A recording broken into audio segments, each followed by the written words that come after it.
I met Jason when I was in my third year at the university. I was a 20-year-old college student, and Jason was a 24-year-old teacher's assistant. He came to my student's apartment to visit his girlfriend. When he saw me, he changed his plan and engaged me in a conversation instead. At the end of our conversation, we exchanged contacts. When he got home, our conversation continued. He was easy to talk to, and I always look forward to hearing from him. Jason and I set a date and went to lunch. I went out with him only as friends.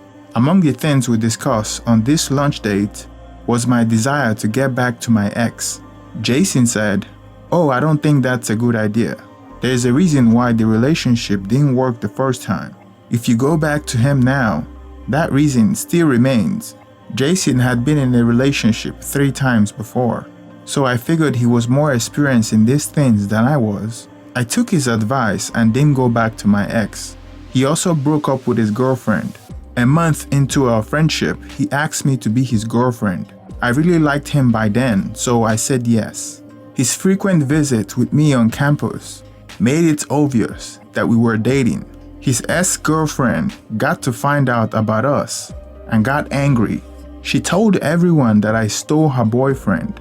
I faced hell in my dormitory because of this. Some people called me names and whispered insults behind my back. Others confronted me, saying, "Why did you take her man? How could you betray the sisterhood?" I didn't bother explaining to anyone that I didn't know this girl. I only got to know about her after my boyfriend and I met.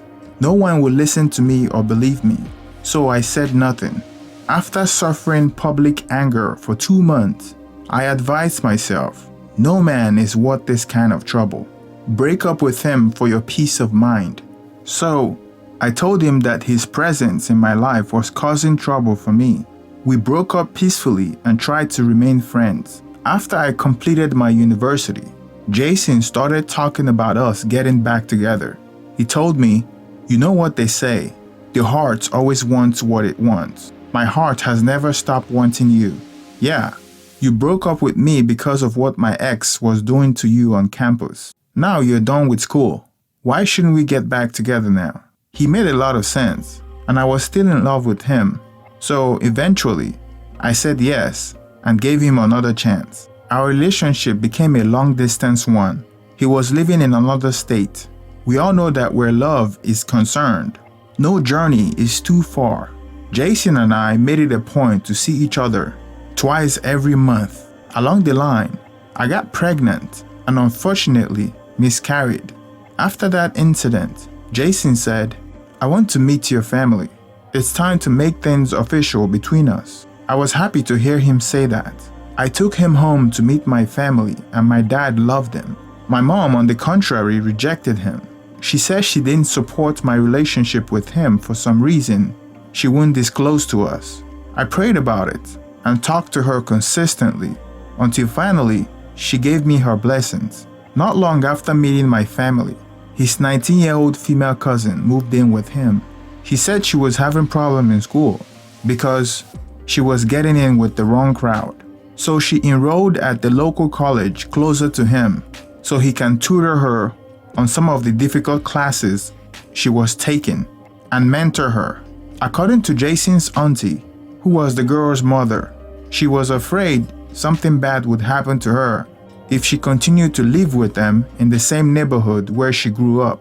So they encouraged her to move in with him. There was something about this girl that didn't sit right with me. When I tried to talk about it, he said, "How can you think like that? She's my family. You are just being unnecessarily dramatic." Later, Jason introduced me to his dad.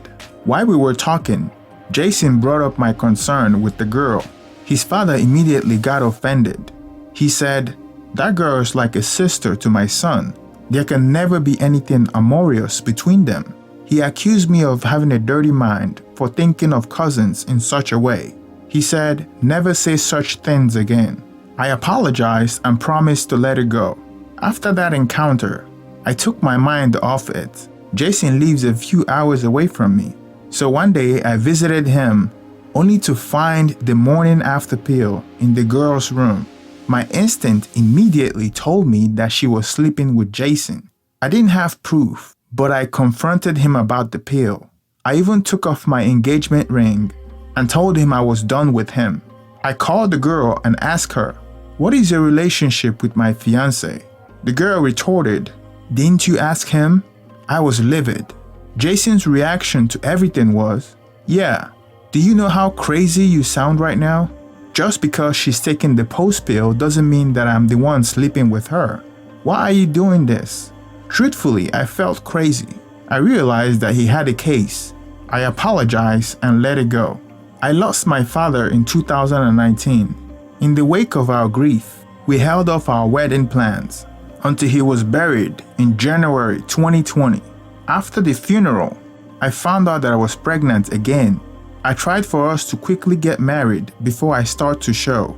I was planning on moving in with Jason, but I couldn't find a job in his area, so I was staying at his place during the weekends. Unfortunately, things didn't go as planned because the way the pregnancy took a toll on my body. 6 months into my pregnancy, I decided to pay a surprise visit on a Thursday. I had the keys to his house, so when I got there, I opened the door. I entered into his living room. I was expecting him to be in his living room, but I didn't see him there, so I went to the bedroom. On my way to the bedroom, I heard some moaning noises coming from his bedroom. I rushed in the bedroom and caught him red-handed, cheating on me with his cousin. It turned out that my instinct was right all along. I wasn't crazy. I was devastated. I rushed out of the living room and he followed behind me.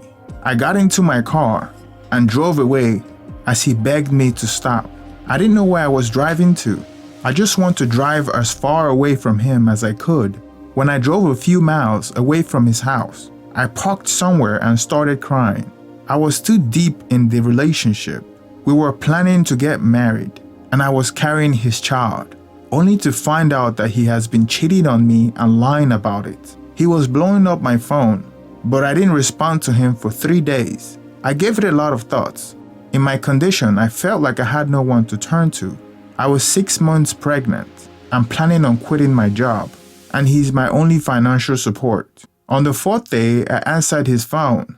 Jason wept and pleaded for forgiveness. He begged me not to tell anyone about the disgraceful thing he had done. He also begged me to take him back. He said he didn't know what came over him, and he wouldn't do it again. Love forgives. Isn't that what they say? In my condition, I felt vulnerable, like I had no option but to forgive him and take him back. We got married after I had the baby.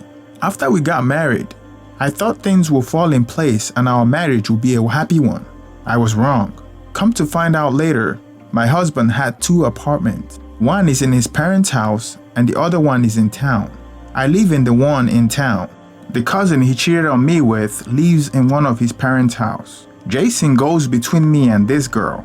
Ever since we got married, our bedroom life has suffered. He spent most of his time with the girl. I remember on 3 occasions our child was sick. I called Jason to tell him to come home, but he didn't. He spent the night with this girl.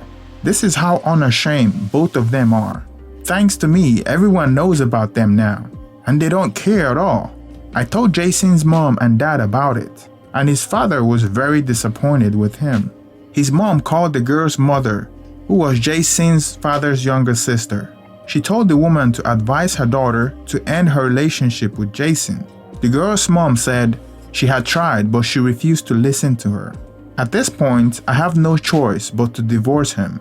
My husband hasn't been mine since we got married.